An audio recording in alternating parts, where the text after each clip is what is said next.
Koyilandy MLA Kanathil Jameela അന്തരിച്ചു. 59 വയസ്സായിരുന്നു. അർബുദബാധയെ തുടർന്ന് കോഴിക്കോട്ടെ സ്വകാര്യ ആശുപത്രിയിൽ ചികിത്സയിലായിരുന്നു. ജില്ലാ panchayat president, Chelannur block panchayat president, Thalakkulathur panchayat president എന്നീ നിലകളിലും പ്രവർത്തിച്ചിരുന്നു.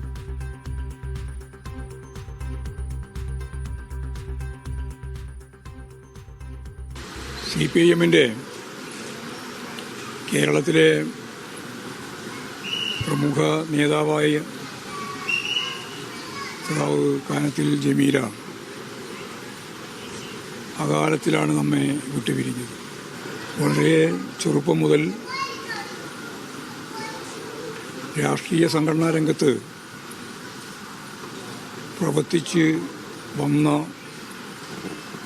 ഒരു പ്രധാനപ്പെട്ട വനിതാ നേതാവിനെയാണ് പാർട്ടിക്ക് നഷ്ടമായത്. എല്ലാവരോടും നന്നായിട്ട് പെരുമാറാനും അവരുടെ എല്ലാം ഹൃദയങ്ങളിൽ സ്ഥാനം നേടാനും ഏത് സങ്കീർണമായ പ്രശ്നങ്ങളോടും ശരിയായ ദിശാബോധത്തോടെ ആ പ്രശ്നങ്ങളെല്ലാം കൈകാര്യം ചെയ്യാനുമുള്ള ശേഷി സഖാവ് ജമീലയുടെ പ്രത്യേകതയായിരുന്നു. പഞ്ചായത്ത് മെമ്പർ എന്ന രീതിയിൽ ആരംഭിച്ച് പഞ്ചായത്ത് പ്രസിഡൻ്റായി, പിന്നീട് ബ്ലോക്ക് പഞ്ചായത്ത് പ്രസിഡൻ്റായി, പിന്നീട് ജില്ലാ പഞ്ചായത്ത് പ്രസിഡൻ്റായി, ഒരു ഘട്ടം കഴിഞ്ഞതിന് ശേഷം വീണ്ടും പ്രസിഡൻ്റായി. ആ സന്ദർഭത്തിലാണ് കൊയിലാണ്ടിയിൽ മത്സരിക്കാൻ വേണ്ടി പാർട്ടി തീരുമാനിച്ചത്. കൊയിലാണ്ടി MLA എന്ന നിലയിൽ മകൻ US-ലാണ്. ചൊവ്വാഴ്ച അവൻ എത്തുകയുള്ളൂ. ചൊവ്വാഴ്ചയാണ് ഖബറടക്കം നടത്താൻ വേണ്ടി തീരുമാനിച്ചത്. പാർട്ടിയുടെ ഒരു നേതാവിന്, ഒരു സംസ്ഥാന നേതാവിന് കൊടുക്കുന്ന എല്ലാ ബഹുമതികളോടും കൂടി ശവസംസ്കാര ചടങ്ങ് നടക്കണമെന്നാണ് പാർട്ടി സംസ്ഥാന സെക്രട്ടറി ഇവിടെ ഉണ്ട് ഞങ്ങൾ ആലോചിച്ചിട്ടുള്ളത്. കാലത്ത് അന്ന് സമയം അവൻ്റെ യാത്രാമുറക്ക് റിപ്പോർട്ട് ചെയ്യുന്നതാണ്. ജില്ലാ കമ്മിറ്റിയിൽ പൊതുദർശനത്തിന് വെക്കുന്നതായിരിക്കും. അതിനുശേഷം താൻ പ്രതിനിധാനം ചെയ്യുന്ന കൊയിലാണ്ടി മണ്ഡലത്തിൽ, കൊയിലാണ്ടി ടൗൺ ഹാളിലും, അതിനുശേഷം വീട്ടിലും വെച്ചതിന് ശേഷമാണ് ഖബറടക്കം നടക്കുക. കഴിഞ്ഞ നിയമസഭാ തെരഞ്ഞെടുപ്പിൽ പരസ്പരം മത്സരിച്ചപ്പോഴും ഏറ്റവും ഹൃദ്യമായ ഊഷ്മളമായ ബന്ധം കാത്തുസൂക്ഷിക്കാൻ ശ്രമിച്ചിരുന്ന ഒരു പൊതുപ്രവർത്തകയായിരുന്നു ശ്രീമതി കാനത്തിൽ ജമീല. അവർ പഞ്ചായത്ത് പ്രസിഡൻ്റായപ്പോഴും, ബ്ലോക്ക് പഞ്ചായത്ത് പ്രസിഡൻ്റായപ്പോഴും, ജില്ലാ പഞ്ചായത്ത് പ്രസിഡൻ്റായപ്പോഴും അവരുമായി ഊഷ്മള ബന്ധം നിലനിർത്തിയിരുന്ന ഒരാളാണ് ഞാൻ. ജനങ്ങളോടെന്നും അതേപോലെ ഊഷ്മളമായ ബന്ധം നിലനിർത്തിയിരുന്ന, രാഷ്ട്രീയത്തിനതീതമായി സൗഹൃദം കാത്തുസൂക്ഷിച്ചിരുന്ന, ജനങ്ങൾക്ക് ഏറ്റവും പ്രിയങ്കരിയായ ഒരു പൊതുപ്രവർത്തകയായിരുന്നു ശ്രീ കാനത്തിൽ ജമീല.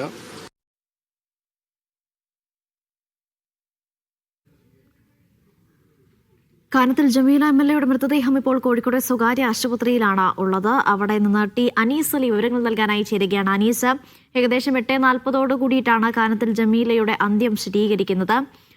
ഈ സംസ്കാര ചടങ്ങുകൾ ചൊവ്വാഴ്ച നടക്കുമെന്നാണ് അറിയിച്ചിരിക്കുന്നത്. ഇക്കാര്യത്തിലൊക്കെ ഒരു വ്യക്തത വന്നിട്ടുള്ളൂ. മൃതദേഹം എപ്പോഴാണ് അവിടെ നിന്ന് മാറ്റുന്നത്? അപ്പം ഈ പൊതുദർശനം ഉൾപ്പെടെയുള്ള കാര്യങ്ങളിലൊക്കെ ഇപ്പോൾ തീരുമാനമായിട്ടുണ്ടോ അനീസ്? തീർച്ചയായും. ഇപ്പോൾ CPM ജില്ലാ സെക്രട്ടറി മെഹബൂബ് സംസാരിക്കുന്ന സമയത്ത് അത് സംബന്ധിച്ച വ്യക്തമായ എല്ലാ കാര്യങ്ങളും അറിയിച്ചിട്ടുണ്ട്. അദ്ദേഹത്തിന്റെ ഇപ്പോൾ മരിച്ച കാനത്തിൽ ജമീലയുടെ മകൻ വിദേശത്ത് നിന്ന് എത്താനുള്ളത് കൊണ്ടാണ് ചൊവ്വാഴ്ചയിലേക്ക് സംസ്കാരം ചടങ്ങുകൾ മാറ്റിയിട്ടുള്ളത്. അതായത് 2-ാം തീയതി ചൊവ്വാഴ്ച വീട്ടുവളപ്പിൽ പൊതുദർശനം ഉണ്ടാകും. അതുപോലെ തന്നെ ജില്ലാ കമ്മിറ്റി ഓഫീസിൽ പൊതുദർശനം ഉണ്ടാകും. അതിനുശേഷം അന്ന് 2-ാം തീയതിയാണ് മൃതദേഹം സംസ്കരിക്കാൻ തീരുമാനിച്ചിട്ടുള്ളത്. ഇന്ന് വൈകുന്നേരം രാത്രി 8:40 കൂടിയാണ് കാനത്തിൽ ജമീല മരിച്ചത്. ആ വാർത്ത അറിഞ്ഞതു മുതൽ തന്നെ കോഴിക്കോട് ജില്ലയിൽ നിന്നും പുറത്തു നിന്നുമൊക്കെയായി നിരവധി പാർട്ടി പ്രവർത്തകരും നേതാക്കളും ഒക്കെയാണ് ഇവിടേക്ക് ഒഴുകിയെത്തിയത്. ഇപ്പോഴും ഈ ആശുപത്രി പരിസരത്തേക്ക് ആളുകൾ, നേതാക്കൾ, പ്രവർത്തകർ, സാധാരണക്കാരായ ആളുകളൊക്കെ ഇങ്ങോട്ട് ഒഴുകിയെത്തിക്കൊണ്ടിരിക്കുന്ന കാഴ്ചയാണ് ഈ വൈകിയ വേളയിലും നമുക്ക് ഇവിടെ നിന്ന് കാണാനുള്ളത്.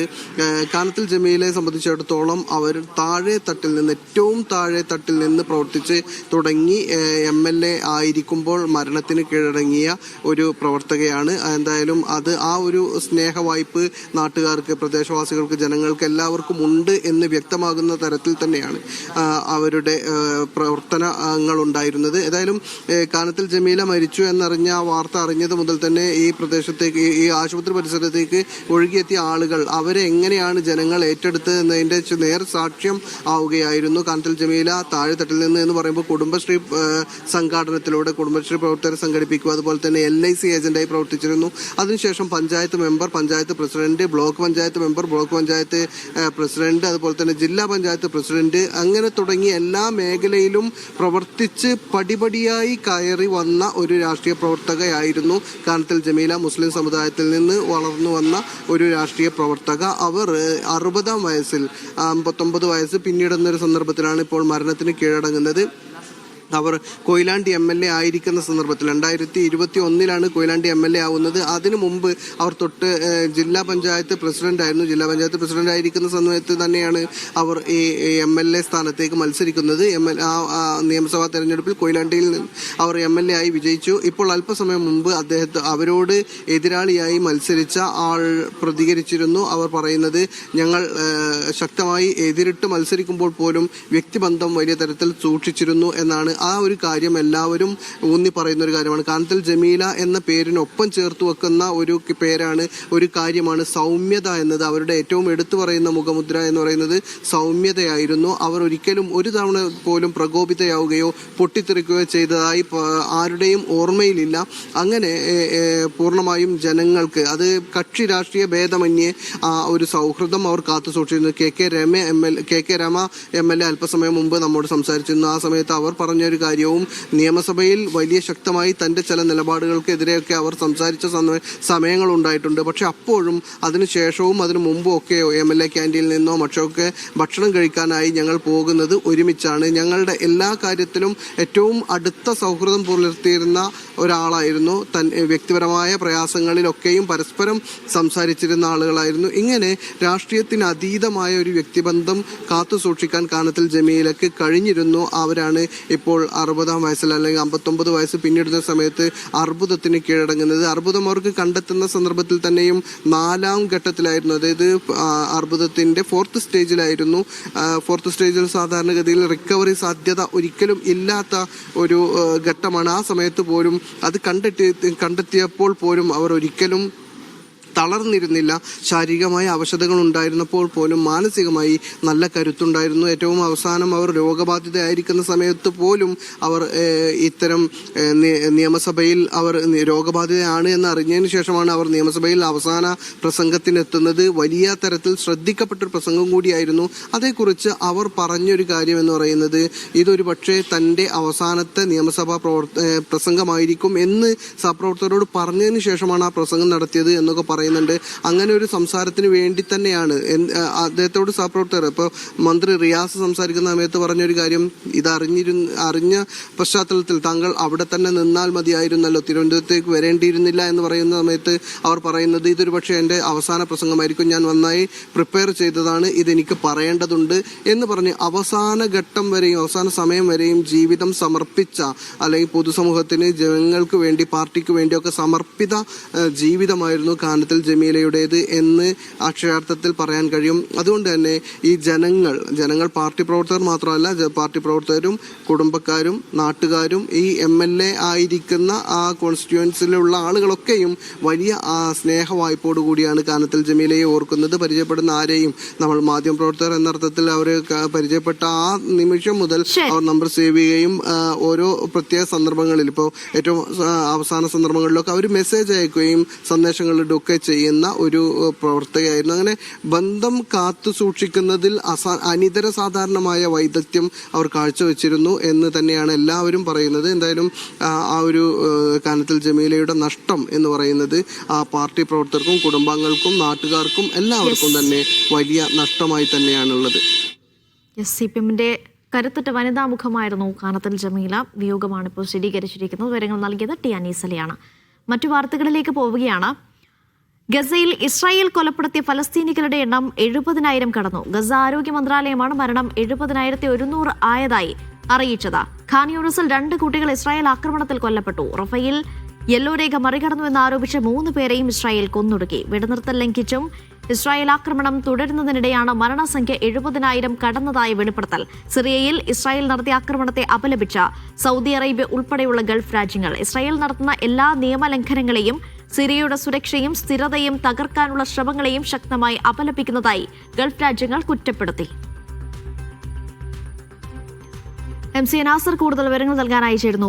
നാസർ, ഗസയിലെ മരണസംഖ്യ 70,000 കടന്നിരിക്കുന്നു എന്നുള്ളതാണ് ഇപ്പോൾ പുറത്തുവരുന്ന റിപ്പോർട്ടുകൾ. വെടിനിർത്തൽ എന്നത് പേരിന് മാത്രമായി പോകുന്ന കാഴ്ചയാണ്. അതിന് പിന്നാലെ നമ്മൾ കണ്ടത് ഇപ്പോൾ മരണസംഖ്യ 70,000 ഉയരുന്ന സാഹചര്യമാണുള്ളത്. എന്താണ് ഗസയിൽ ഇപ്പോൾ സംഭവിക്കുന്നത്? ഇപ്പോൾ അതിന് പിന്നാലെ സിറിയയിലും ആക്രമണം നടന്നതായുള്ള റിപ്പോർട്ടുകൾ വരുന്നത്. എന്താണ് സിറിയയിലെ സാഹചര്യം? അനിഷ്ട, 2023 ഒക്ടോബർ 7 മുതൽ ആരംഭിച്ച ഇസ്രായേലിന്റെ കൊടും ക്രൂരതയുടെ ഏറ്റവും അവസാനത്തെ ഒരു കണക്കാണ് ഇപ്പോൾ ഇന്ന് ഔദ്യോഗികമായി തന്നെ ഗസയിലെ ആരോഗ്യ മന്ത്രാലയം പുറത്തുവിട്ടിരിക്കുന്നത്. 70,100 മരണസംഖ്യ മാറിയിരിക്കുന്നു. അതിൽ ഏതാണ്ട് 19,000-ലധികവും കുട്ടികളാണ്. അതിലും ഏറെ സ്ത്രീകൾ ഉൾപ്പെടുന്നുണ്ട്, വയോധികർ ഉൾപ്പെടുന്നുണ്ട്. ഏറ്റവും നിരപരാധികളായിട്ടുള്ള ഇത്രയും മനുഷ്യരെയാണ് ഇസ്രായേൽ ഇതിനകം കൊന്നൊടുക്കിയിരിക്കുന്നത്. ഇപ്പോൾ പിന്നിട്ട് ഏതാണ്ട് 1.5 മാസത്തിലധികമായി വെടിനിർത്തൽ കരാറുള്ള ഘട്ടത്തിലും 360-ലധികം പേരെ ഇസ്രായേൽ സേന ഈ വെടിനിർത്തൽ ലംഘിച്ചുകൊണ്ട് തന്നെ കൊലപ്പെടുത്തുകയുണ്ടായി. അതുമാത്രമല്ല, ഈ തകർന്ന കെട്ടിടാവശിഷ്ടങ്ങൾക്കുള്ളിലും മറ്റുമായി ഏറ്റവും ചുരുങ്ങിയത് ഒരു 10,000 മൃതദേഹങ്ങളെങ്കിലും ഉണ്ട് എന്നതാണ്. കാരണം കാണാതായ പലസ്തീനികളുടെ എണ്ണം അതിലും കൂടുതലാണ്. അപ്പോൾ 10,000 കൂടി കണക്ക് കൂട്ടുമ്പോൾ ഏതാണ്ട് 80,000-ന് മുകളിലേക്ക് ഈ മരണസംഖ്യ എത്തുന്ന ഏറ്റവും ക്രൂരമായിട്ടുള്ള ദാരുണമായിട്ടുള്ള ഒരു ചിത്രം കൂടിയാണ് ഈ കണക്കിലൂടെ ഇപ്പോൾ പലസ്തീൻ നേതൃത്വം വെളിപ്പെടുത്തിയിരിക്കുന്നത്. പക്ഷെ അതേസമയം തന്നെ അനീഷ സൂചിപ്പിച്ചതുപോലെ ഗസയിലെ റഫേലും ഖാൻ യൂനിസിലും ഇന്ന് വ്യാപകമായിട്ടുള്ള ആക്രമണങ്ങൾ നടന്നു. 2 കുട്ടികൾ കൊല്ലപ്പെട്ടു. അതോടൊപ്പം തന്നെ ഈ യെല്ലോ ലൈൻ മറികടന്നു എന്ന് ആരോപിച്ചുകൊണ്ട് പിന്നിട്ട് ദിവസങ്ങളിലൊക്കെ അത്തരം കൊലകളും വ്യാപകമായി തുടർന്നുകൊണ്ടിരിക്കുകയാണ്. ഇന്നിപ്പോൾ 3 പേരെയാണ് ആ വിധത്തിൽ കൊലപ്പെടുത്തിയതെന്നാണ് ഇസ്രായേൽ പ്രതിരോധ സേന വെളിപ്പെടുത്തുന്നത്. ഇപ്പോൾ പിന്നിട്ട ദിവസം 2 യുവാക്കളെ വെസ്റ്റ് ബാങ്കിലെ ജനീൻ അഭയാർത്ഥി ക്യാമ്പിനോട് സമീപത്ത് കൊലപ്പെടുത്തിയിരുന്നു. അത് സംബന്ധിച്ച വ്യാപകമായിട്ടുള്ള പ്രതിഷേധം ഉയർന്ന ഘട്ടത്തിൽ ആ ഒരു കൊലക്ക് നേതൃത്വം നൽകിയ 3 സൈനികർക്കെതിരെ നടപടി സ്വീകരിക്കാമെന്ന് മാത്രമാണ് ഇപ്പോൾ ഇസ്രായേൽ പ്രതിരോധ മന്ത്രാലയം അറിയിച്ചിരിക്കുന്നത്. അതോടൊപ്പം തന്നെയാണ് 14 പേരെ കൊലപ്പെടുത്തിയ സിറിയയിലെ ഇന്നലത്തെ ആക്രമണം. ആ ആക്രമണത്തിനെതിരെ വ്യാപകമായിട്ടുള്ള പ്രതിഷേധമാണ് GCC തലത്തിലും അതോടൊപ്പം തന്നെ അറബ് രാജ്യങ്ങളും യൂറോപ്പും UN ഉൾപ്പെടെയുള്ള സംവിധാനങ്ങളും ഇപ്പോൾ രേഖപ്പെടുത്തുന്നത്. ഏറ്റവും ശക്തമായിട്ടുള്ള ഒരു ആക്രമണമാണ് നടന്നത്. ഇനിയും അത്തരം ആക്രമണങ്ങൾ നടത്താൻ തങ്ങൾ തയ്യാറാകുമെന്ന സൂചന കൂടിയാണ് ഇസ്രായേൽ പ്രതിരോധ മന്ത്രാലയം നൽകുന്നത്. കാരണം സിറിയയിലെ ഒരു സുരക്ഷയും സമാധാനത്തിലേക്കും സിറിയ തിരിച്ചു വരുന്ന ഈ ഘട്ടത്തിലുള്ള ഇത്തരം ആക്രമണങ്ങൾ സിറിയയുടെ കെട്ടുറപ്പും അതിൻ്റേതായിട്ടുള്ള ഐക്യവും തകർക്കുന്ന ഒരു സാഹചര്യമാവും രൂപപ്പെടുത്തുകയെന്നാണ് UN സെക്രട്ടറി ജനറൽ തന്റെ പ്രതികരണത്തിൽ വ്യക്തമാക്കിയിരിക്കുന്നത്. അനീഷ, ശരി. ഗസയിലെ മരണസംഖ്യ 70,000 എന്നാണ് ഔദ്യോഗിക സ്ഥിരീകരണം വരുന്നത്. മരണസംഖ്യത്തിൽ കൂടാൻ മാത്രമേ സാധ്യതയുള്ളൂ. ആരോഗ്യ മന്ത്രാലയമാണ് ഇക്കാര്യം സ്ഥിരീകരിച്ചിരിക്കുന്നത്. അതിന് പിന്നാലെ തന്നെ ഇസ്രായേൽ സിറിയയിലും ആക്രമണം നടത്തിയിരിക്കുകയാണ്. അതിനെ അപലപിച്ചുകൊണ്ട് ഗൾഫ് രാജ്യങ്ങളും രംഗത്തെത്തിയിരിക്കുന്നു. വിവരങ്ങൾ നൽകിയത് MC നാസറാണ്. സിറിയയിൽ ഇസ്രായേൽ നടത്തിയ ആക്രമണത്തെ അപലപിച്ച സൗദി അറേബ്യ ഇസ്രായേൽ നടത്തുന്ന എല്ലാ നിയമലംഘനങ്ങളെയും സിറിയയുടെ സുരക്ഷയും സ്ഥിരതയും തകർക്കാനുള്ള ശ്രമങ്ങളെയും ശക്തമായി അപലപിക്കുന്നതായി സൗദി വിദേശകാര്യ മന്ത്രാലയം വ്യക്തമാക്കി. അന്താരാഷ്ട്ര നിയമങ്ങൾക്കനുസൃതമായി ഇസ്രായേലിനെതിരെ നടപടി സ്വീകരിക്കാൻ UN-നോടും അന്താരാഷ്ട്ര സമൂഹത്തോടും സൗദി ആവശ്യപ്പെട്ടു. കഴിഞ്ഞ ദിവസം ഡമസ്കസിലെ ബൈത്ത് ജിൻ പട്ടണത്തിൽ നടത്തിയ ആക്രമണത്തിൽ കുട്ടികളും സ്ത്രീകളുമടക്കം 13 പേർ കൊല്ലപ്പെട്ടിരുന്നു.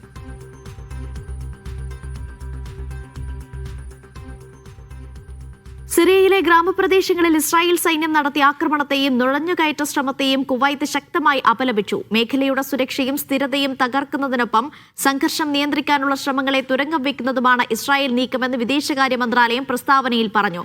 ആക്രമണം ഉടൻ അവസാനിപ്പിക്കണമെന്നും കുവൈത്ത് ആവശ്യപ്പെട്ടു.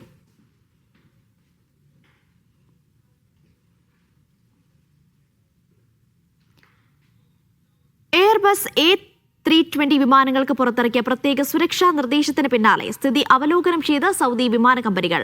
സൗദി എയർലൈൻസും ഫ്ലൈനാസും ഷെഡ്യൂളിൽ മാറ്റമുണ്ടെങ്കിൽ അറിയിക്കുമെന്ന് അറിയിച്ചിട്ടുണ്ട്. വിമാനത്തിന്റെ സോഫ്റ്റ്വെയർ ഡാറ്റ ലീക്കിന് കാരണമാകുന്നുവെന്ന വിലയിരുത്തലാണ് നടപടികൾക്ക് കാരണം. റിയാദിൽ നിന്നും വിശാൽ ചെറുപ്പുളശ്ശേരി വിവരങ്ങൾ നൽകും. സൗദിയിലെ ഭൂരിഭാഗം വിമാന കമ്പനികളും സർവീസ് നടത്തുന്നത് എയർബസിന്റെ അത്യാധുനിക വിമാനങ്ങൾ ഉപയോഗിച്ചാണ്. ഇതിൽ തന്നെ ഏറ്റവും പ്രധാനപ്പെട്ടതാണ് എയർബസുകൾ. എയർബസിന്റെ വിവിധ തരത്തിലുള്ള വിമാനങ്ങൾ സൗദി എയർലൈനിനും ഫ്ലൈനസ് ഉൾപ്പെടെയുള്ള കമ്പനികൾക്ക് നിലവിലുണ്ട്. ഇതിൽ തന്നെ എയർബസിന്റെ A320 വിമാനങ്ങൾക്കാണ് എയർബസ് പ്രത്യേക സുരക്ഷാ നിർദ്ദേശം നിലവിൽ പുറത്തിറക്കിയിരിക്കുന്നത്. സാങ്കേതിക തടസ്സങ്ങൾ നേരിടാനുള്ള സാഹചര്യം മുൻകൂട്ടി കണ്ടുകൊണ്ടാണ് ഈ ഒരു ഉത്തരവ് പുറത്തിറക്കിയിരിക്കുന്നത്. ഇതിന്റെ അടിസ്ഥാനത്തിലാണ് ഇപ്പോൾ സൗദിയിലെ ദേശീയ വിമാന കമ്പനിയായ സൗദി എയർലൈൻസും അതിന് തൊട്ടുപിറകെയായി ഫ്ലൈനസും പുതിയ സർക്കുലർ പുറത്തിറക്കിയിരിക്കുന്നത്. ഈ സർക്കുലർ പറയുന്നത് ഈ കാര്യങ്ങളെല്ലാമാണ്. തടസ്സം പരിഹരിക്കുന്നതിന്റെ ഭാഗമായി വിവിധ വിമാനങ്ങൾ പ്രയാസം പരിഹരിക്കാൻ വേണ്ടി ഷെഡ്യൂൾ ചെയ്യുകയാണ്. ഈ സാഹചര്യത്തിൽ യാത്രാ ഷെഡ്യൂളുകളിലോ യാത്രാ സമയങ്ങളിലോ മാറ്റമുണ്ടെങ്കിൽ യാത്രക്കാരെ അറിയിക്കുമെന്നാണ് രണ്ട് വിമാന കമ്പനികളും അറിയിച്ചിട്ടുള്ളത്.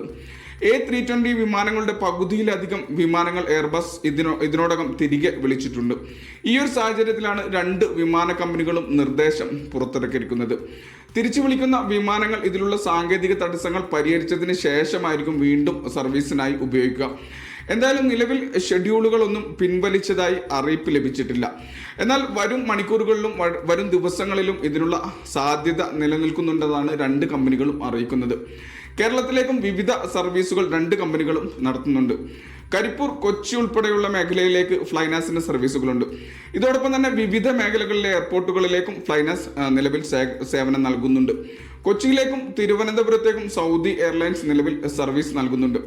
മാർഗനിർദ്ദേശം പുറത്തിറക്കിയ സാഹചര്യത്തിൽ വരും ദിവസങ്ങളിൽ യാത്രയ്ക്ക് മുൻപായും യാത്രാ ഷെഡ്യൂളുകളിൽ മാറ്റമുണ്ടോ എന്ന് പരിശോധിക്കേണ്ടത് ഉണ്ട്. മാത്രമല്ല, മാറ്റമുണ്ടെങ്കിൽ ഇക്കാര്യം മൊബൈൽ സന്ദേശമായോ മറ്റോ എയർ കമ്പനികൾ യാത്രക്കാരെ അറിയിക്കുമെന്നും പ്രത്യേക അറിയിപ്പ് ലഭിച്ചിട്ടുണ്ട്.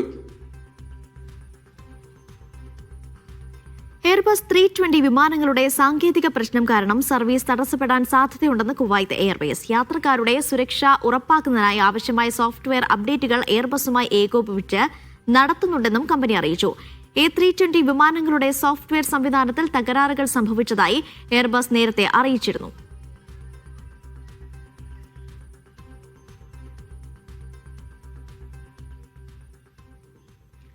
എയർബസ് കമ്പനി പുറത്തിറക്കിയ ആഗോള സാങ്കേതിക മുന്നറിയിപ്പിന്റെ അടിസ്ഥാനത്തിൽ സലാം എയറിന്റെ ചില വിമാന സർവീസുകൾക്ക് താൽക്കാലിക തടസ്സം നേരിടാൻ സാധ്യതയുണ്ടെന്ന് എയർലൈൻ അറിയിച്ചു.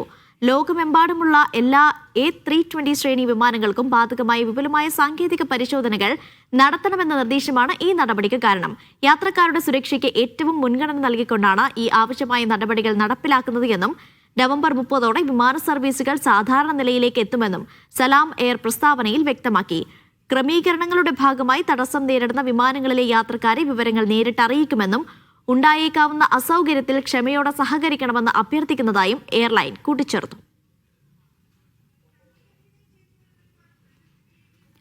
ദേശീയ ദിനം ആഘോഷിക്കുന്ന UAEക്ക് അഭിവാദ്യം അർപ്പിച്ച അബുദാബിയിൽ സംഗീത സംവിധായകൻ AR റഹ്മാന്റെ ലൈവ് ഷോ അല്പസമയത്തിനകം ആരംഭിക്കും. Jamal the song of hope എന്ന പേരിലാണ് സംഗീത പരിപാടി. വിവിധ രാജ്യങ്ങളിൽ നിന്നുള്ള ഗായകർ വേദിയിലെത്തും.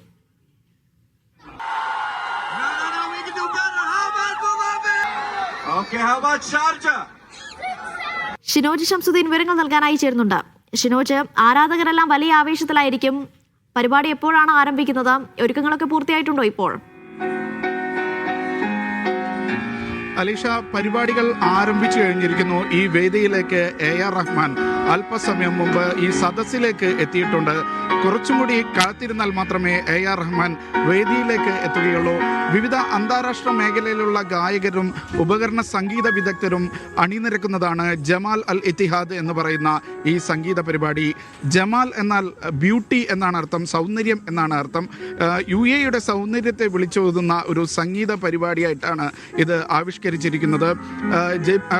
ബുർജിൽ ഹോൾഡിംഗുമായി സഹകരിച്ചാണ് ഈ സംഗീത പരിപാടി ആവിഷ്കരിച്ചിരിക്കുന്നത്. ഇത് ആദ്യമായി അവതരിപ്പിക്കുന്നത് ഈ വേദിയിലാണ്. അബുദാബിയിലെ ഷേഖ് സായിദ് ഫെസ്റ്റിവൽ നടക്കുന്ന അൽ വത്ബയിലെ ഈ വേദിയിലാണ് ജമാൽ അൽ ഇത്തിഹാദ് എന്ന് പറയുന്ന ഈ ഗാനം ആദ്യമായി അവതരിപ്പിക്കപ്പെടുക. AR റഹ്മാൻ തന്നെയായിരിക്കും ആ ഗാനം ആലപിക്കുന്നത്. ഇതിനു മുമ്പ് അദ്ദേഹം അല്പം മുമ്പ് ഹോട്ടലിൽ അദ്ദേഹം മാധ്യമങ്ങളെ കണ്ടിരുന്നു. സഹവർത്തിത്വത്തിൻ്റെ സൗന്ദര്യമുള്ള ഒരു നാടിന് നൽകുന്ന ഒരു ആദരമായിട്ടാണ് അദ്ദേഹം ഈ സംഗീത പരിപാടിയെ അവതരിപ്പിച്ചിട്ടുള്ളത്. ഇന്ത്യയിൽ നിന്ന് AR റഹ്മാൻ മാത്രമാണ് ഉള്ളതെന്നാണ് ഇതുവരെയുള്ള അറിവ്. ഇനി മറ്റെന്തെങ്കിലും സസ്പെൻസ് ഉണ്ടോ എന്നുള്ളത് നമ്മൾ കാത്തിരിക്കുകയാണ്. പല ഗായകരും അതേപോലെ തന്നെ ഉപകരണ സംഗീത വിദഗ്ധരും ഈ വേദിയിലേക്ക് ഒന്നിനു പിറകെ ഒന്നായി എത്തും. അവരെല്ലാവരും കൂടി ചേർന്ന് AR റഹ്മാന്റെ തന്നെ ഫിർദൌസ് ഓർക്കസ്ട്ര എന്ന് പറയുന്ന സംഗീത ട്രൂപ്പും കൂടി ചേർന്നിട്ടാണ് ഈ Jamal Al Ittihad the song of hope എന്ന് പറയുന്ന ഗാനം ചിട്ടപ്പെടുത്തിയിട്ടുള്ളത്. ഇവിടെ ഒരു 1.5 മണിക്കൂറോളം നീണ്ടു നിൽക്കുന്ന ഒരു സംഗീത പരിപാടിയാണ് ഇതിന്റെ ഭാഗമായി ആവിഷ്കരിച്ചിട്ടുള്ളത്. അലീഷ. ശരി, ഷിനോജ് ശംസുദ്ദീനാണ് വിവരങ്ങൾ നൽകിയത്. സംഗീതത്തിൽ AI കുറുക്കുവഴികൾ ഉപയോഗിക്കുന്നവർ സ്റ്റേജിൽ പിടിക്കപ്പെടുമെന്ന സംഗീത സംവിധായകൻ AR റഹ്മാൻ. UAE ദേശീയ ദിനാഘോഷത്തിന്റെ ഭാഗമായി ജമാൽ എന്ന ഗാനം പുറത്തിറക്കുന്ന ചടങ്ങിൽ മാധ്യമങ്ങളോട് സംസാരിക്കുകയായിരുന്നു അദ്ദേഹം. Musicians have to work hard. There's no shortcuts. I took almost 10 years. I've probably played for 300-400 movies to get at Roja. So that 10 years is very, very important. Now the 10 years of experience is like 40 years of experience for me. So there's no shortcut to, I can do this and I can become famous. No. You have to get down, play a piano, sing a song, or play a guitar, or play a violin. That can never change. You'll get caught if you go to the stage. Anybody now put a prompt and they can create a song now, but can they sing on stage? സംഗീതത്തിൽ AI ഒരു tool മാത്രമാണ്. നിലവിൽ ചിലരത് ഉപയോഗിക്കുന്ന രീതിയിൽ വിയോജിപ്പുണ്ടെന്ന് AR Rahman പറഞ്ഞു. Artificial ഇന്റലിജൻസിന്റെ വരവോടെ കലാരംഗത്ത് ജോലി നഷ്ടപ്പെടുന്നതിനോടും യോജിക്കാനാവില്ല. I like certain parts of artificial intelligence. I don't like the way people are using some of them. People should never lose jobs. I think that should make or excel what we're doing already, rather than taking away something which we can do better. So it is a balance which we are all fighting. The creative industry is fighting, and it's a better library. It's a better encyclopedia. So I feel like we could use it in a positive way. ദേശീയ ദിനം ആഘോഷിക്കുന്ന UAEക്ക് അഭിവാദ്യമർപ്പിച്ച് Burjeel ഹോൾഡിംഗ്സുമായി ചേർന്നാണ് Jamal the song of hope എന്ന പേരിൽ ഗാനം പുറത്തിറക്കിയത്. സഹവർത്തിത്വമാണ് UAEയുടെ സൗന്ദര്യമെന്ന് AR Rahman പറഞ്ഞു. അബുദാബിയിൽ നടക്കുന്ന സായിദ് ഫെസ്റ്റിവലിൽ ആദ്യമായി ജമാൽ വേദിയിൽ ആലപിക്കും. Burjeel holdings chairman doctor Shamsheer Vayalil, Omran അൽ ഖൂരി എന്നിവരും വാർത്താ സമ്മേളനത്തിൽ പങ്കെടുത്തു. Media 1 Abu Dhabi. സൗദി ജയിലിൽ കഴിയുന്ന കോഴിക്കോട് സ്വദേശി അബ്ദുൾ റഹീമിന്റെ മോചന നടപടികൾ പുരോഗമിക്കുന്നു. കേസ് ഫയലുകൾ ഗവർണറേറ്റിൽ നിന്ന് വിവിധ വകുപ്പുകളിലേക്ക് അയച്ചതായി നിയമസഹായ സമിതി അറിയിച്ചു. 2026 മെയ് 20-നാണ് 20 വർഷത്തെ ശിക്ഷാ കാലാവധി പൂർത്തിയാകുന്നത്. റിയാദിലെ ജയിലിൽ കഴിയുന്ന കോഴിക്കോട് സ്വദേശി അബ്ദുൾ റഹീമിന്റെ കേസ് ഫയൽ ഗവർണറേറ്റിൽ നിന്ന് ബന്ധപ്പെട്ട വിവിധ വകുപ്പുകളിലേക്ക് നീങ്ങി. അഭിഭാഷകർക്കും ഇന്ത്യൻ എംബസിക്കും പവർ ഓഫ് അറ്റോർണി സിദ്ദിഖ് തുവൂരിനും ഇതുമായി ബന്ധപ്പെട്ട വിവരം ലഭിച്ചു. റിയാദ് നിയമസഹായ സമിതിയാണ് ഇക്കാര്യം അറിയിച്ചത്. നിലവിൽ റഹീം 19 വർഷത്തെ ജയിൽ ശിക്ഷ പൂർത്തിയാക്കിയിട്ടുണ്ട്. അവശേഷിക്കുന്ന ശിക്ഷാ കാലയളവിൽ ഇളവ് ലഭിക്കാനുള്ള ശ്രമത്തിലാണ് അഭിഭാഷകരും എംബസിയും നിയമസഹായ സമിതിയും. വിധിപ്രകാരം ശിക്ഷാ കാലയളവായ 20 വർഷം അടുത്ത വർഷം മെയ് 20-നാണ് പൂർത്തിയാവുക. സൗദി പൗരന്റെ മരണവുമായി ബന്ധപ്പെട്ടാണ് റഹീം ജയിലിലാകുന്നത്. ദിയാധനം സ്വീകരിച്ച് കുടുംബം മാപ്പ് നൽകിയതോടെ വധശിക്ഷ റദ്ദ് ചെയ്യുകയായിരുന്നു. പബ്ലിക് പ്രോസിക്യൂഷന്റെ തീരുമാനമായിരുന്നു 20 വർഷത്തെ തടവ്. ഇതിനു മുന്നോടിയായുള്ള സാധാരണ നടപടിക്രമങ്ങളാണ് നിലവിൽ പുരോഗമിക്കുന്നത്. ഇഷാൽ ചെർപ്പുളശ്ശേരി, മീഡിയ 1, റിയാദ്. മുഖ്യമന്ത്രി പിണറായി വിജയന്റെ ദുബായിലെ പരിപാടികൾ ബഹിഷ്കരിക്കുമെന്ന് കോൺഗ്രസ് അനുകൂല പ്രവാസി സംഘടനയായ ഇൻകാസ്. തെരഞ്ഞെടുപ്പ് മുന്നിൽ കണ്ടുള്ള അജണ്ടയാണ് മുഖ്യമന്ത്രിയുടെ സന്ദർശനമെന്ന് UAE ഇൻകാസ് പ്രസിഡന്റ് സുനിൽ അസീസ് പറഞ്ഞു. സന്ദർശനം ബഹിഷ്കരിക്കുമെന്ന് KMCC കഴിഞ്ഞ ദിവസം പ്രഖ്യാപിച്ചിരുന്നു. നാളെയാണ് മുഖ്യമന്ത്രി ദുബായിൽ എത്തുന്നത്.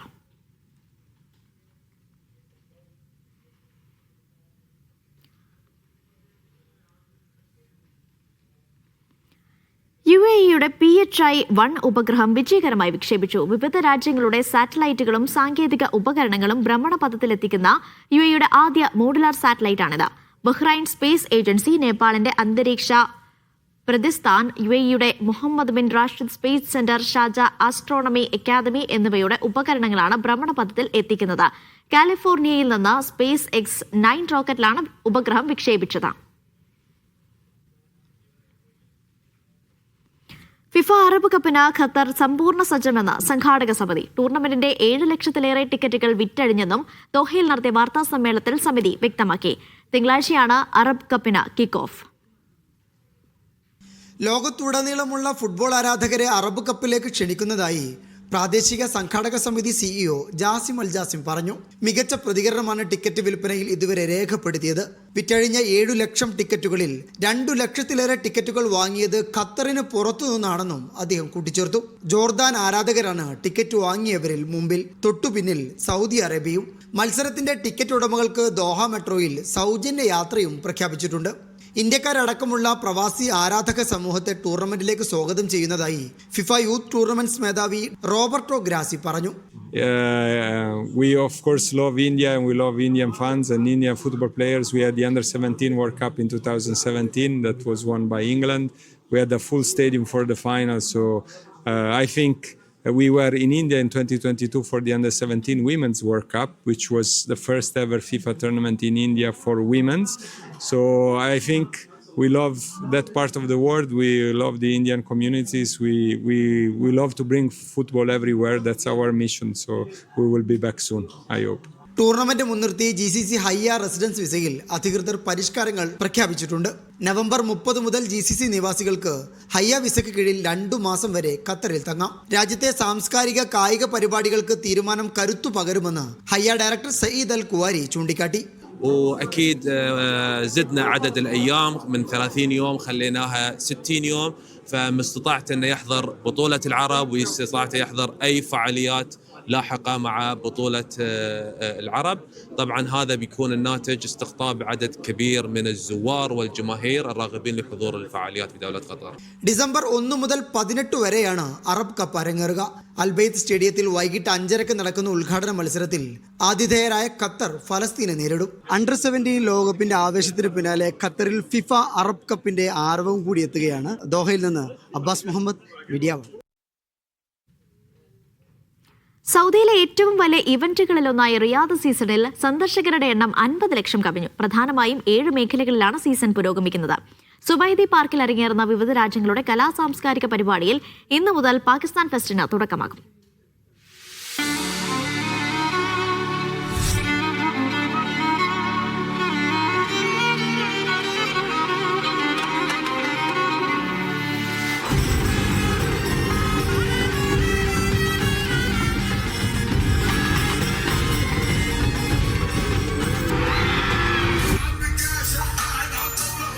റിയാദ് സീസൺ ജനകീയമാവുകയാണ്. ഇതുവരെ എത്തിയത് 50 ലക്ഷത്തിലധികം സന്ദർശകരെന്നാണ് കണക്ക്.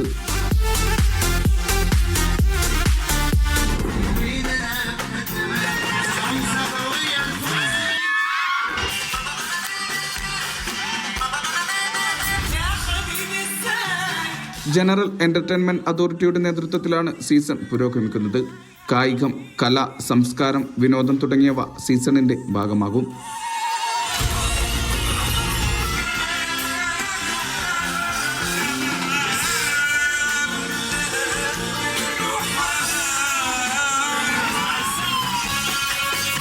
റിയാദ് സീസണിന്റെ ഭാഗമായി സുവൈദി പാർക്കിൽ വിവിധ രാജ്യങ്ങളുടെ കലാ സാംസ്കാരിക പരിപാടികൾ തുടരുകയാണ്. ഈ മാസം 2-ന് ഇന്ത്യൻ ഫെസ്റ്റോടെയായിരുന്നു തുടക്കം. ഇന്നു മുതൽ അരങ്ങേറുക പാകിസ്ഥാൻ ഫെസ്റ്റ് ആയിരിക്കും. അടുത്ത മാസം 20 വരെ സുവൈദിയിൽ വിവിധ രാജ്യങ്ങളുടെ പരിപാടികൾ തുടരും. Vishal Cherpulassery, media one, Riyadh. Dhofar ഗവർണറേറ്റിലെ Al Mashash heritage and tourism forum സ്വദേശികളും വിദേശികളും ഒരുപോലെ ആഘോഷമാക്കി. ഒമാന്റെ തനത് കലാപ്രകടനങ്ങളും പ്രദർശനങ്ങൾക്കുമൊപ്പം ആവേശകരമായ സാൻഡ് ചലഞ്ചും സാഹസിക പ്രേമികളുടെ മനം കവർന്നു. മരുഭൂമി പ്രദേശങ്ങളിലെ ആഭ്യന്തര ടൂറിസത്തെ പ്രോത്സാഹിപ്പിക്കുന്നത് കൂടിയായിരുന്നു ഫോറം. ദോഫാർ ഗവർണറിലെ മക്ഷാനിലെ Al Mashash heritage and tourism forum വൈവിധ്യമാർന്ന പരിപാടികളോടെയാണ് സമാപിച്ചത്. സലാലയിൽ നിന്നുള്ള വിനോദസഞ്ചാരികളുടെ വരവോടെയാണ് ഇപ്രാവശ്യത്തെ ആഘോഷങ്ങൾക്ക് തുടക്കമായത്. തുടർന്ന് പരമ്പരാഗത പ്രകടനങ്ങളും ആവേശകരമായ സാൻഡ് ചലഞ്ച് മത്സരവും സാഹസിക പ്രേമികളുടെ മനം കവർന്നു.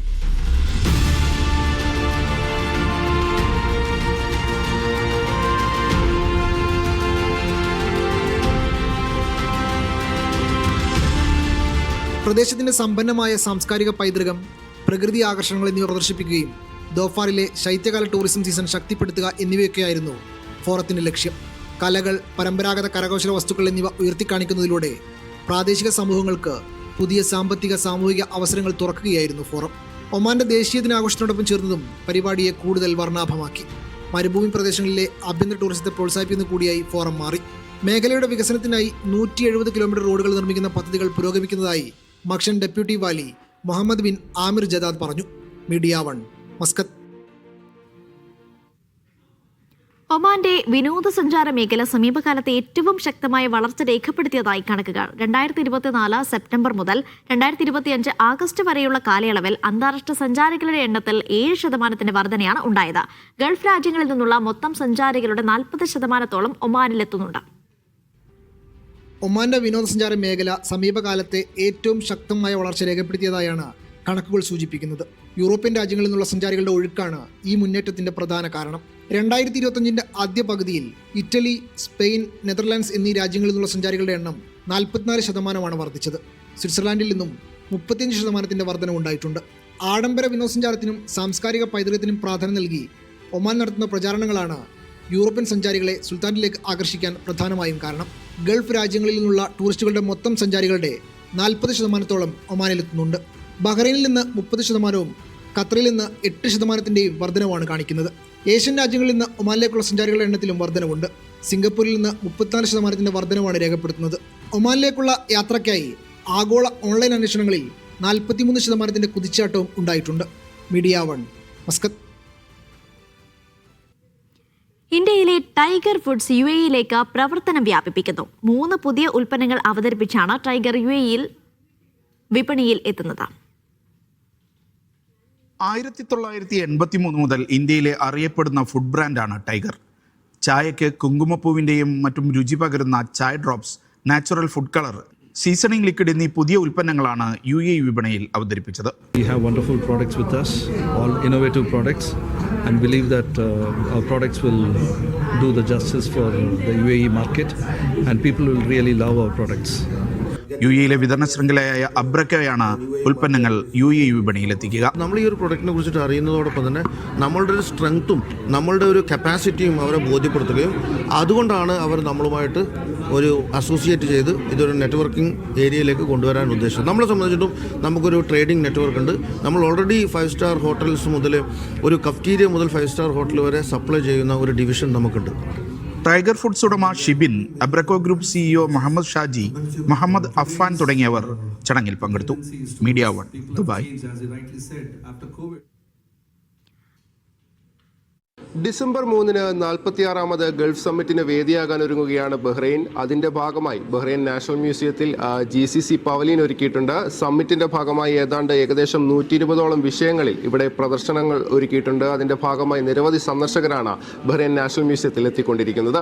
GCC അംഗരാജ്യങ്ങളുടെ പതാകകളും സ്ഥാപക നേതാക്കളുടെ പ്രസ്താവനകളും കൊണ്ട് അലങ്കരിച്ച പ്രവേശന കവാടത്തിൽ നിന്നാണ് പവലിയൻ ആരംഭിക്കുന്നത്. ഗൾഫ് രാജ്യങ്ങളുടെ ഐക്യത്തിന്റെ പ്രതിഫലനം കൂടിയാണ് തുടർന്നങ്ങോട്ടുള്ള ഓരോ കാഴ്ചകളും. ഗൾഫ് സഹകരണ കൗൺസിൽ രൂപീകരണത്തിന് മുമ്പുള്ള ആദ്യകാല സംഭവങ്ങളും ചിത്രങ്ങളും മറ്റ് രേഖകളും പവലിയന്റെ ആദ്യ വേദികളിൽ കാണാം. പിന്നീട് അങ്ങോട്ട് പോകുമ്പോൾ അംഗരാജ്യങ്ങൾ തമ്മിൽ പല ഘട്ടങ്ങളിൽ നടന്ന കൂടിക്കാഴ്ചകളുടെ വിവിധ ചരിത്രരേഖകളും അപൂർവ ചിത്രങ്ങളും കാണാൻ സാധിക്കും. ഗൾഫ് രാജ്യങ്ങൾ തമ്മിലുള്ള സഹകരണം ഉറപ്പാക്കുന്നതിനും കൗൺസിൽ രൂപീകരണവുമായി ബന്ധപ്പെട്ടും 1981 മെയ് 25 അബുദാബിയിൽ വെച്ച് നടന്ന GCC ചാർട്ടർ ഒപ്പുവെച്ച ചരിത്ര സംഭവവും പ്രദർശനത്തിന്റെ ഭാഗമാണ്. And this is the pavilion during the Gulf Summit. It is open for 1 month.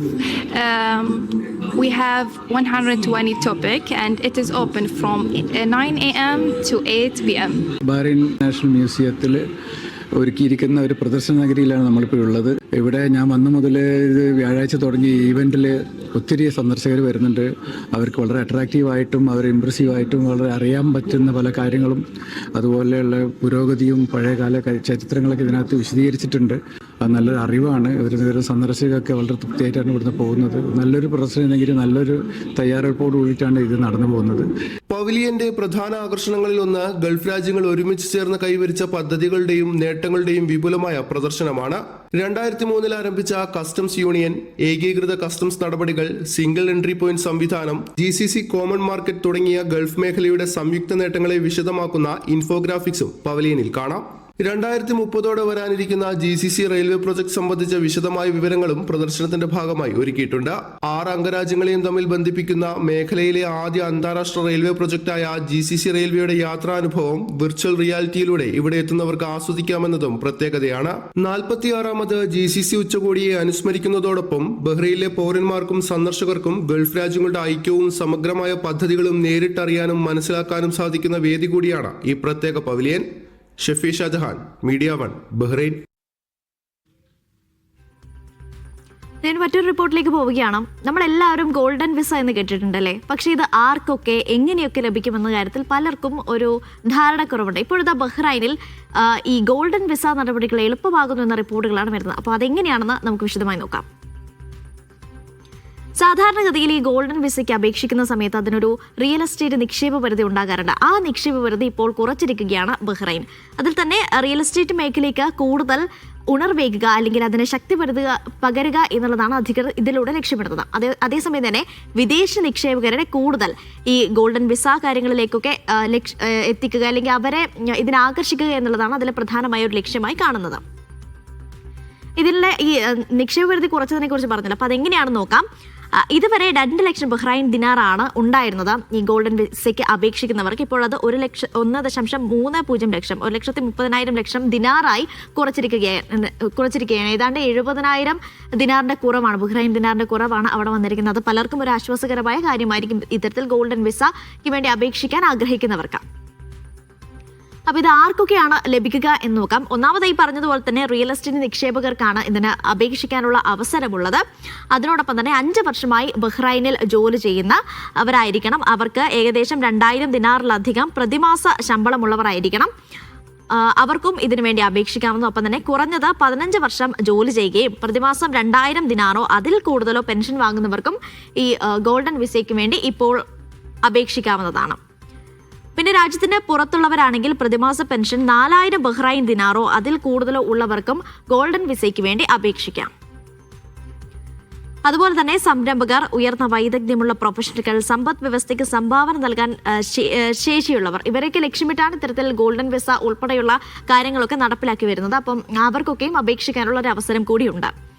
ഇനി ഈ ഗോൾഡൻ വിസയുടെ നേട്ടങ്ങൾ എന്തൊക്കെയാണ്, അല്ലെങ്കിൽ ഇതിന് അപേക്ഷിച്ച് ഗോൾഡൻ വിസ ലഭിക്കുന്നവർക്ക് എന്തൊക്കെ നേട്ടങ്ങളാണ് ലഭിക്കാൻ പോകുന്നത് എന്ന് നോക്കാം. ഈ സ്ഥിര താമസത്തിനുള്ള ഒരു അനുമതി ഈ ഗോൾഡൻ വിസ ഉള്ളവർക്ക് ഉണ്ടാകും. ഒപ്പം തന്നെ നിബന്ധനകൾ പാലിച്ച് ഗോൾഡൻ വിസയുടെ നിബന്ധനകളെല്ലാം പാലിക്കുകയാണെങ്കിൽ ഓരോ 10 വർഷത്തിലും ഇത് പുതുക്കി നൽകും എന്നുള്ളത് കൂടിയാണ്.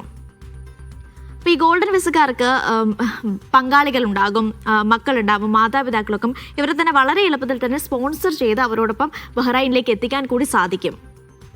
അപ്പോൾ തന്നെ 100% ബിസിനസ്സിൽ ഉടമസ്ഥാവകാശം ഉണ്ടാവും. ഒപ്പം മൾട്ടിപ്പിൾ എൻട്രി രാജ്യത്തിനകത്തേക്കും പുറത്തേക്കും പരിധിയില്ലാതെ പോയി വരാനുള്ള ഒരു അവസരം കൂടിയാണ് ഈ ഗോൾഡൻ വിസ ഉള്ളവർക്ക് ലഭിക്കുന്നത്. ഇതുമായി ബന്ധപ്പെട്ട് കൂടുതൽ വിവരങ്ങൾ ലഭിക്കണമെങ്കിൽ സന്ദർശിക്കാവുന്ന വെബ്സൈറ്റാണിത്. goldenresidency.government.bahrain എന്ന വെബ്സൈറ്റ് സന്ദർശിച്ചാൽ ഇതുമായി ബന്ധപ്പെട്ട് കൂടുതൽ വ്യക്തത നിങ്ങൾക്കിതിൽ വരും. മദീനയിൽ സ്വകാര്യ മേഖലയുമായി സഹകരിച്ച് ആരോഗ്യ മന്ത്രാലയം നിർമ്മിക്കുന്ന ആദ്യ ആശുപത്രി പദ്ധതിക്ക് തുടക്കമായി. ഹെലിപാഡ് ഉൾപ്പെടെ 14 നിലകളുള്ള അൻസാർ സൂപ്പർ സ്പെഷ്യാലിറ്റി ഹോസ്പിറ്റലാണ് ഒരുങ്ങുന്നത്. പ്രവാചക പള്ളിയുടെ കിഴക്ക് അൽ ആമിദ റോഡിന്റെയും അബ്ദുൽ അസീസ് റോഡിന്റെയും ഇടയിലാണ് ആശുപത്രി നിർമ്മിക്കുന്നത്. ഗുരുതര കേസുകൾക്കായി എയർ ആംബുലൻസ്, ഹെലിപാഡ്, പ്രത്യേക ക്ലിനിക്കുകൾ, അടിയന്തര തീവ്ര ചികിത്സാ വിഭാഗം എന്നിവ ആശുപത്രിയിൽ സജ്ജീകരിക്കുന്നുണ്ട്. മദീനയിൽ എത്തുന്ന തീർത്ഥാടകരുടെ ആരോഗ്യ പരിചരണത്തിനും ആശുപത്രി ഉപകരിക്കും. ക്ഷീരമേഖലയിൽ വിജയഗാഥ രചിച്ച കോട്ടയം കുറവിലങ്ങാട്ടെ പ്രവാസി കർഷകൻ ബിജുമോൻ തോമസിനെ പരിചയപ്പെടാം. 2009 2 പശുക്കളുമായി ആരംഭിച്ച ഫാം ഇന്ന് വലിയ ഫാമായി ഉയർന്നു. ഇതോടെ മികച്ച ക്ഷീര കർഷകനുള്ള പുരസ്കാരങ്ങളും ബിജുവിനെ തേടിയെത്തി.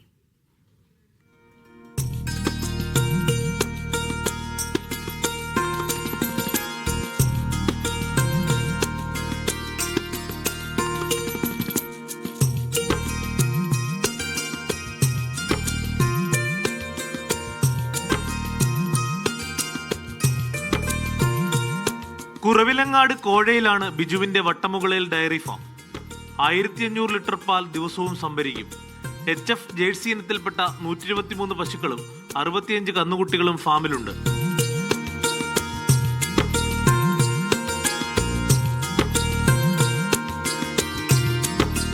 കുവൈറ്റിൽ സെയിൽസ് മാനേജറായി ജോലി ചെയ്തിരുന്ന ബിജു 2004 നാട്ടിൽ തിരിച്ചെത്തി. ചെറിയ രീതിയിൽ ആടുവളർത്തൽ നടത്തിയെങ്കിലും വിജയിച്ചില്ല. 2009 തിരികെ പോകാൻ തീരുമാനിച്ചു.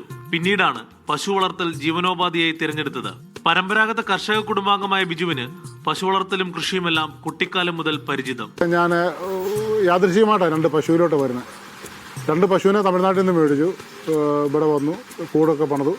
പശുക്കളെ 2 പശുവിനെ 2ആയി, 4ആയി, 6ആയി, അങ്ങനെ അത് ഈ 15 പശുവിനെ വരെ ഞാൻ തന്നെയാണ് നോക്കിക്കൊണ്ടിരുന്നത്. പുല്ല് വെട്ടുകയും തീറ്റ കൊടുക്കുകയൊക്കെ ചെയ്തുകൊണ്ടിരുന്നത്.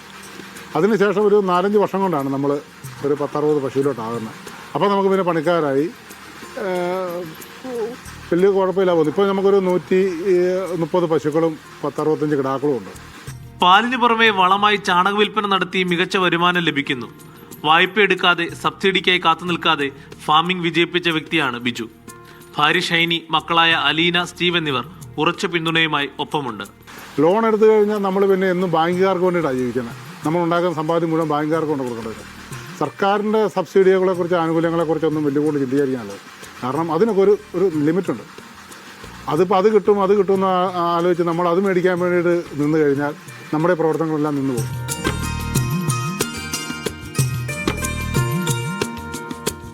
ഫാമിലിയുടെ പിന്തുണ ഇല്ലെങ്കിൽ ഈ ഒരു പ്രസ്ഥാനം നടക്കുകയാണ്. കാരണം ഇതിനകത്ത് എപ്പോഴും ഒരാളുടെ നോട്ടം ഉണ്ടാകും, നമുക്ക് ഉത്തരവാദിത്തപ്പെട്ട ഒരാളുടെ. ഇപ്പോൾ ഞാൻ എവിടെയെങ്കിലും പോയി കഴിഞ്ഞാൽ എൻ്റെ വൈഫ് നോക്കും, എൻ്റെ മക്കൾ നോക്കും. അപ്പം ഫാമിലിയുടെ പിന്തുണ ഇല്ലാതെ ഒരു പരിപാടി നടക്കുകയാണ്. സംസ്ഥാന സർക്കാരിന്റെ ക്ഷീരകർഷക പുരസ്കാരം നിരവധി തവണ ഈ കർഷകനെ തേടിയെത്തി. കേന്ദ്ര സർക്കാരിന്റെ ക്ഷണം സ്വീകരിച്ച് കഴിഞ്ഞ തവണ റിപ്പബ്ലിക് ദിന പരേഡ് വീക്ഷിക്കുവാനും അവസരം കിട്ടി. ഫാം ടൂറിസം അടക്കമുള്ള പദ്ധതികളും ഇദ്ദേഹത്തിന്റെ ആലോചനയിലുണ്ട്. ക്യാമറമാൻ അനന്തു സുരേഷിനൊപ്പം ജോസി ബാബു, മീഡിയ 1, കോട്ടയം. ഇനി ചില ഗൾഫ് വാർത്തകൾ ചുരുക്കത്തിൽ.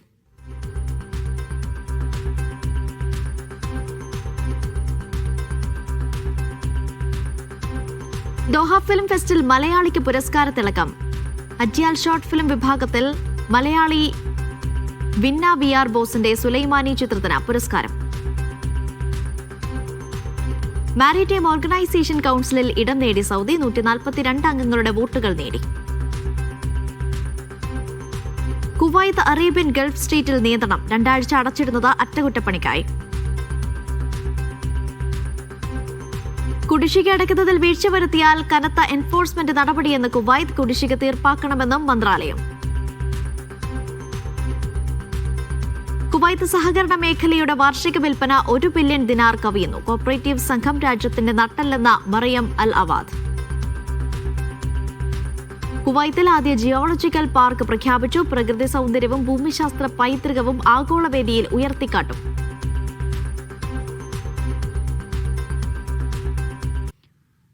യുവതിയെ ഗർഭചിത്രത്തിന് നിർബന്ധിക്കുന്ന ഓഡിയോ തന്റേത് തന്നെയെന്ന് സമ്മതിച്ച രാഹുൽ മാങ്കൂട്ടത്തിൽ. ഭർത്താവുമായി ബന്ധം അവസാനിപ്പിച്ച ശേഷമാണ് രാഹുലിനെ പരിചയപ്പെടുന്നതെന്ന് അതിജീവിത പോലീസിന് മൊഴി നൽകി.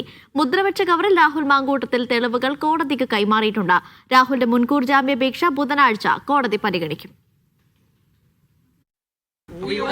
ഓഡിയോയും വാട്സപ്പ് ചാറ്റും രാഹുൽ തന്നെയാണ്. ഞാൻ ചോദിച്ചോട്ടെ, അതൊരു ശരിയായ മാധ്യമ രീതിയാണോ? നിങ്ങൾ ഒരു വോയിസ് എൻ്റേതാണെന്നും പറഞ്ഞ് എൻ്റെ ചിത്രം ഉൾപ്പെടെ വെച്ച് കൊടുത്തതിന് ശേഷം, അതായത് നിങ്ങളൊരു വോയിസ് കൊടുത്തു, ആ വോയിസ് കൊടുത്തു പിന്നെ എൻ്റെ പാർട്ടല്ലേ?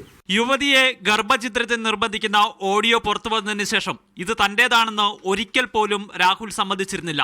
എന്നാൽ തിരുവനന്തപുരം ജില്ലാ സെഷൻസ് കോടതിയിൽ കൊടുത്ത മുൻകൂർ ജാമ്യാപേക്ഷയിൽ അത് തന്റെ ശബ്ദമാണെന്ന് രാഹുലിന് സമ്മതിക്കേണ്ടി വന്നു. ഇതോടെ യുവതിയെ ഗർഭചിത്രത്തിന് നിർബന്ധിച്ചതും കൊല്ലുമെന്ന് ഭീഷണിപ്പെടുത്തിയതും രാഹുൽ തന്നെയാണെന്ന് സ്ഥിരീകരിക്കുകയാണ്.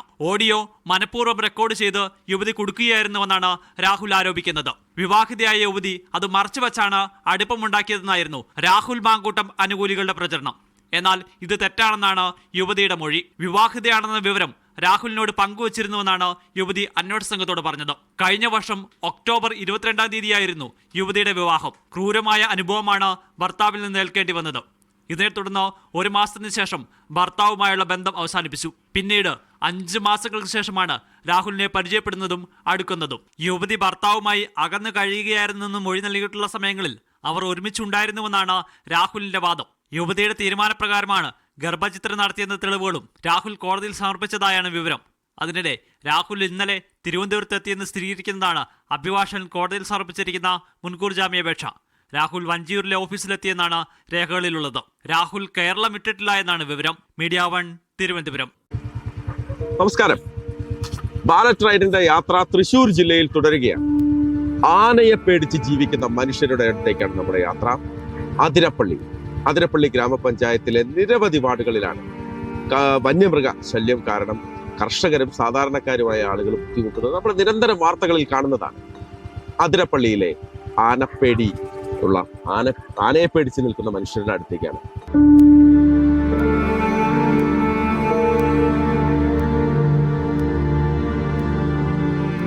അതിരപ്പള്ളിയിലെ ആനശല്യം വലിയ പ്രയാസമുണ്ടാക്കുന്നുണ്ട് ഇവിടുത്തെ ജനതയ്ക്ക്. ഒരുപാട് വാർഡുകളിൽ തെരഞ്ഞെടുപ്പ് നടക്കുന്ന ഒരുപാട് സ്ഥലങ്ങളിൽ ഇതേ പ്രശ്നമുണ്ട്. നിലവിലുള്ള പ്രശ്നം എന്ന് പറയുന്ന ആന ഇവിടെയുള്ള കൃഷി നശിപ്പിക്കുന്നു എന്നുള്ളതാണ്. മയിൽ വില്ലേജ് എന്ന് പറയുന്ന ഇവിടുത്തെ ഒരു സ്ഥാപനമുണ്ട്. ഒരുപാട് അശരണർക്ക് വേണ്ടി പ്രവർത്തിക്കുന്ന ഒരു സ്ഥാപനമാണ്. ആ സ്ഥാപനത്തിന്റെ ഡയറക്ടർ ഫാദർ ജോജി എനിക്കിപ്പം ചേരുകയാണ്. ഇവിടെ ഒരുപാട് തവണ ആന വന്നൂലേ ഈ അടുത്ത സമീപത്ത് തന്നെ? 3 മാസത്തിനുള്ളിൽ 4 പ്രാവശ്യം ആന ഇതിൻ്റെ അകത്ത് കയറി കൃഷി നശിപ്പിച്ചിട്ടുണ്ട്. അല്ലാത്ത സമയങ്ങളിലൊക്കെ ചിലപ്പോൾ ഇലക്ട്രിക് ഫെൻസ് ഉണ്ട്, അത് തട്ടി തിരിച്ചു പോയിട്ടുണ്ട്. 5-6 പ്രാവശ്യമെങ്കിലും മതിൽ പൊളിച്ചിട്ടുണ്ട്. പക്ഷെ 4 പ്രാവശ്യം അതിൻ്റെ അകത്ത് കയറി. ഈ 4 പ്രാവശ്യം എന്താ ചെയ്തതെന്ന് വെച്ചാൽ ഒരു മരം ഇലക്ട്രിക് ഫെൻസിലോട്ട് മറിച്ചിട്ടിട്ട് അകത്തേക്ക് കയറി നമ്മുടെ കൃഷി മുഴുവനും, പ്രത്യേകിച്ച് വാഴയാണ്, അത് ശരിക്കും നല്ല കോലിയൊക്കെ ഉള്ള സമയത്താണ്. പേടിയോടൊപ്പം തന്നെ നമ്മൾ കഷ്ടപ്പെട്ട് അധ്വാനിച്ച് അതിൻ്റെ വിളവെടുക്കേണ്ട സമയമാകുമ്പോഴാണ് ഇതൊക്കെ നടക്കുന്നത്. സ്മൈൽ വില്ലേജ് അതിരപ്പള്ളിയുടെ അകത്താണ്. ഇതിന് ചുറ്റുമുള്ള എല്ലാ വീടുകളുടെയും സ്ഥിതി ഇത് തന്നെയാണ്. ഇവിടുത്തെ ജനപ്രതിനിധി നമ്മൾ മനുഷ്യന് സാധ്യമായതിനപ്പുറത്ത് ആണോ ഈ ആനകളുടെ ആക്രമണം, അല്ലെങ്കിൽ ആനയെ പേടിച്ച് എത്ര കാലം നമ്മൾ ഇങ്ങനെ പോകും? ഏകദേശം ഒരു 7-8 വർഷമായിട്ടാണ് ഈ കോട്ടാമല വെട്ടിക്കുഴി ഭാഗങ്ങളിലേക്ക് ഇതുപോലെ ആനശല്യം രൂക്ഷമായിട്ടുള്ളത്. പലതവണകളായിട്ട് നമ്മൾ പഞ്ചായത്ത് മുഖേനയും അല്ലെങ്കിൽ ഇതുപോലെ ആന കൂട്ടുകൃഷി സംഘത്തിൻ്റെ അധികാരികൾക്കൊക്കെ ഇതിൻ്റെ കത്തയക്കുകയും മറ്റു തീരുമാനങ്ങളൊക്കെ കൊടുത്തിട്ടുണ്ട്. ചെയ്യാവുന്ന രീതിയിലുള്ള കാടുകളൊക്കെ വെട്ടിത്തെളിക്കുന്നുണ്ടെങ്കിലും പക്ഷെ നമുക്ക് ശാശ്വത പരിഹാരം ഇതുവരെ കണ്ടെത്താനായിട്ട് സാധിച്ചിട്ടില്ല. ഞാൻ 1ാം വാർഡിലെ സ്ഥാനാർത്ഥിയാണ്. വോട്ട് ചെയ്യിക്കാൻ പോകുമ്പോൾ ആനശല്യം ആളുകൾ മുഴുവൻ അതിനെക്കുറിച്ച് പറയുന്നുണ്ടാവുമല്ലോ? പറയുന്നുണ്ട്. ഞങ്ങളൊക്കെ വൈകുന്നേരം ആനനെ ഓടിക്കാൻ പോകുന്ന കൂട്ടത്തിലുള്ളവരാണ്. അങ്ങനെയുള്ളവർ തന്നെ അവിടെ വരണം എന്നുള്ള ബേസിലാണ് നമ്മൾ ഭയങ്കര സപ്പോർട്ട് ഉണ്ട്. ഞാൻ ഇങ്ങോട്ട് വന്നപ്പോഴേ ഇവിടെ ഒരു ബോർഡ് കണ്ടു. ഇങ്ങനെ ഒരു ബോർഡ് വെച്ചതിൻ്റെ ഉദ്ദേശം ഇതാണ്: ഇലക്ഷനായിട്ട് വോട്ട് ചോദിച്ച് വരുന്നവർക്ക് കാട്ടൂർ മൃഗങ്ങൾക്ക് വേണ്ടിയിട്ട് കൂടെയാണ് ജനപ്രതിനിധികളെങ്കിൽ നിങ്ങൾക്ക് വോട്ടില്ല. മനുഷ്യനൊപ്പം നിന്നാ വോട്ടുണ്ട്, മൃഗങ്ങൾക്കൊപ്പമാണെങ്കിൽ ഞങ്ങൾ വോട്ട് ചെയ്യില്ല എന്നുള്ളത് തന്നെയാണ് നിർബന്ധമായി പറയുന്നത്.